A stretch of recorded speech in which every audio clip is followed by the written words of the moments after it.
O período de sonegação no Brasil está para acabar, principalmente por causa do novo sistema que o governo está finalizando, que é o Split Payment.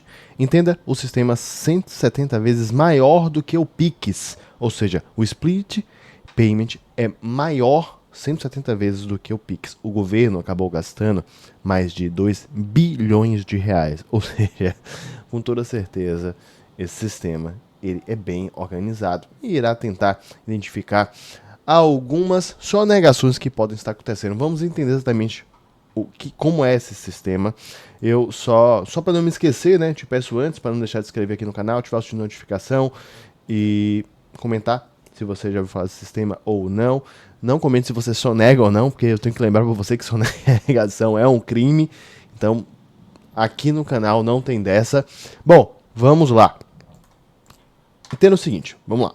Bom, o êxito da reforma tributária estará na capacidade de manter restrita ao governo toda a complexidade do novo modelo de arrecadação. Até aí, tem razão. Ou seja, eu vou fazer uma reforma tributária.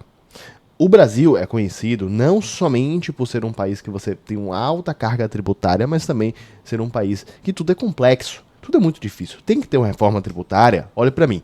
Tem que ter uma reforma tributária? Tem. Agora, tem que ter uma reforma tributária, na teoria, tem que ser contemplado você diminuir a carga tributária do Brasil. Isso está sendo contemplado? Não, provavelmente não está sendo contemplado. O que está sendo contemplado é evitar a sonegação, é deixar mais simples para as pessoas e para as empresas e evitar a sonegação. Ok. O certo seriam os 3 pilares. Mais simples, também você pensar para evitar sonegação, obviamente, e também você pensar em diminuir a carga tributária. Pelo menos 2 pilares aqui eles estão olhando. Aqui é o Brasil.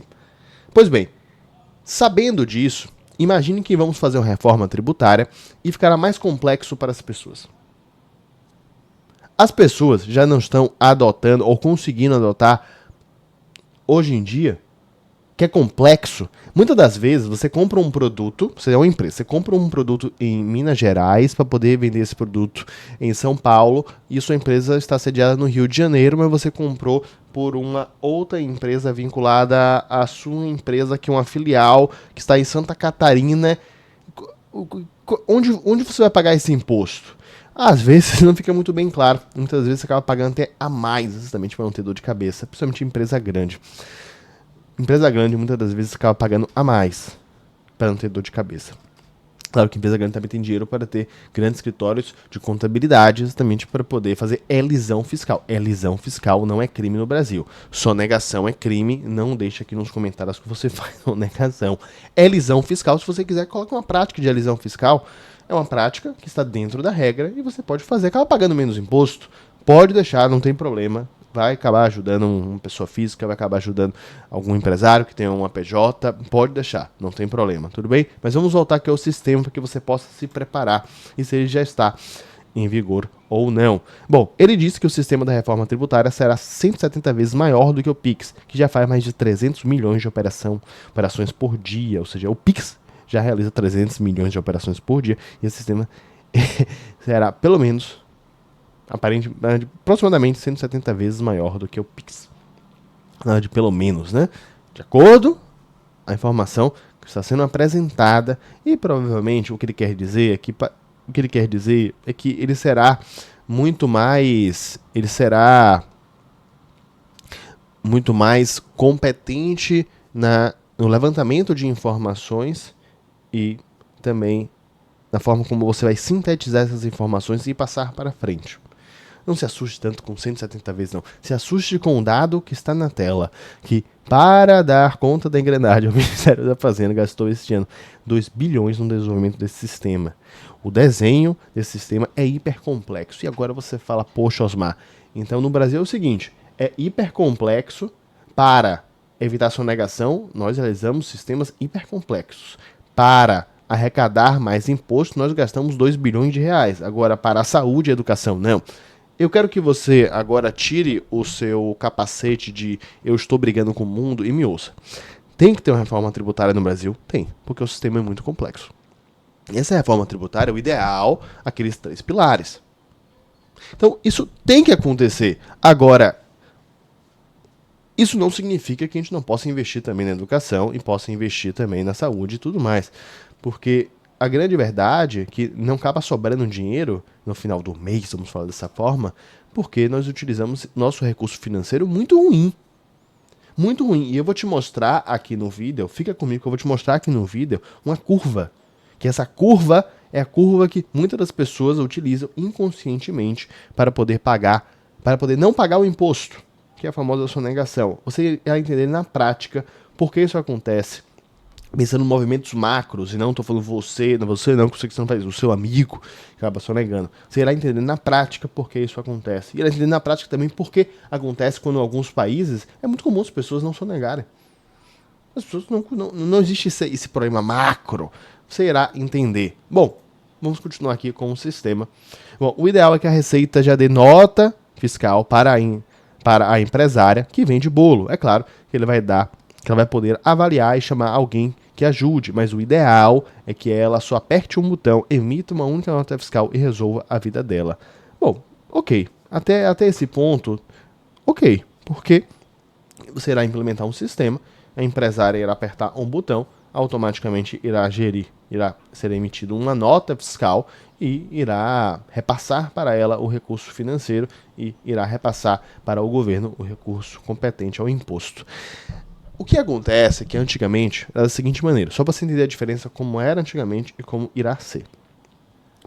Esse sistema ainda não está em vigor, irá entrar em vigor em 2027, mas provavelmente já ele está sendo moldado dessa forma como eu estou falando. Então, provavelmente ele será implementado dessa forma.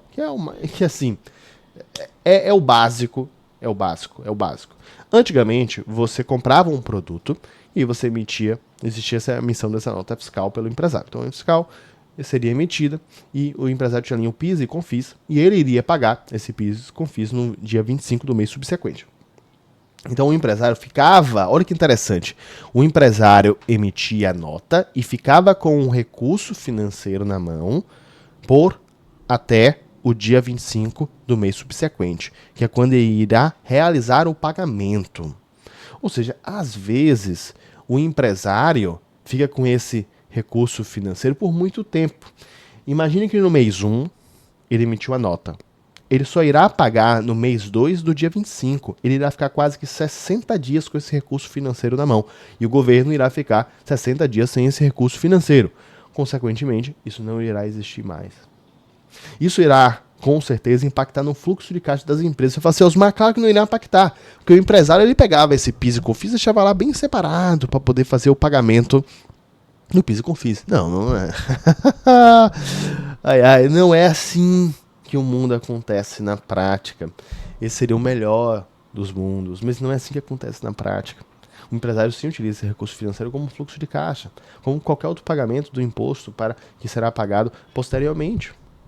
É assim que acontece. Eu já trabalhei em grandes empresas e já trabalhei em empresas menores, já trabalhei também dando consultoria para grandes empresas e empresas menores. E eu vou te dizer, a grande maioria das empresas acontece exatamente como eu estou te falando.